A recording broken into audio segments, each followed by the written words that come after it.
How does a mechanical engineer coming out of California decide to pick the oil and gas industry? You know, Los Angeles is the largest gasoline market in the world. The state still consumes a massive amount of fossil fuels. And like I said, it's our job to do that responsibly. But how I got into it, my dad was actually in the oil business his whole career, worked for Texaco, as did his dad. So that was kind of my default career. But I did have the discussion about, are we going to need oil refineries, and are we going to need the petroleum business for the duration of my career? Is there enough time left? And that was, you know, I graduated in 1994, so that was back in the 90s. And we're still having that discussion today. So what excites me about the industry is where we've come in the last 25 years. The technology, the sophistication of what is done and how it's done is amazing. And I think we as an industry can do a better job selling the technology side of what we do.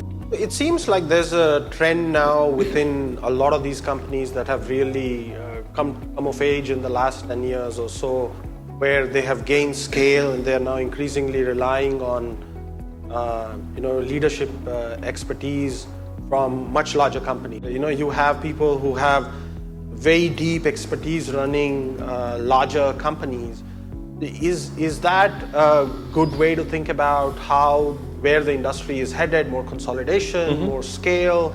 We are seeing that in upstream. Are we going to expect that in midstream as well? And we have a very strong generation coming up with, let's say, 10 to 15 years of experience, but that 15 to 30 year experience group, there's a population gap there in our industry. So I think you're going to see some of that shuffling as people try to secure leadership until the next generation is ready to step up. But to your question about scale, we all know no matter what business you're in, it takes scale to compete.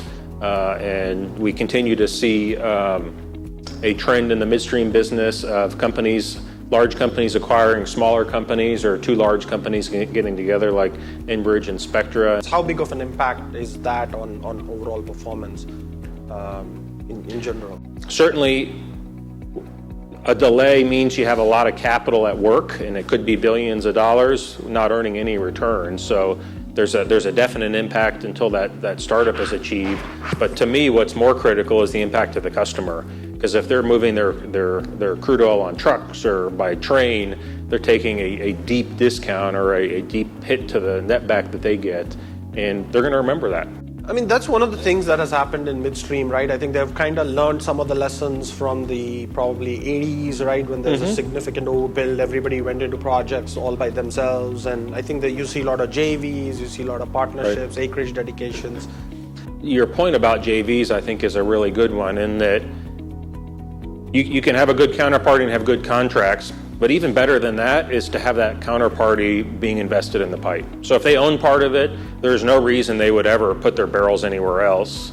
They're shipping for essentially variable cost, right? Because they have an ownership in the pipe, and anything above that is returns that they get. So that alignment is one of the reasons that we've spent so much time developing these joint ventures, and the chart I showed with the multiple ways that we're working with peers and producers and refiners or demand customers. You talked about Plains doing its ESG report. Right. I guess, where are you seeing the pressure? Yeah, it's really everywhere. So it does come from the investment community. It comes from funds that might want to invest in Plains. It comes from our lenders, right, the banks, who we look to help provide capital to grow our business. They want to understand our approach to ESG. And it comes from the communities in which we operate. They want to know who Plains is. So that you can direct them to your website, and they can look at your asset map and your financials. But if they really want to know who the company is and what they stand for and what's important and what they measure and how they operate, those ESG disclosure metrics can provide a lot more insight. Excellent. Chris, we are at time, so thanks again for doing this. You're very welcome. Appreciate this. Let's give Chris a hand, please. Thank you.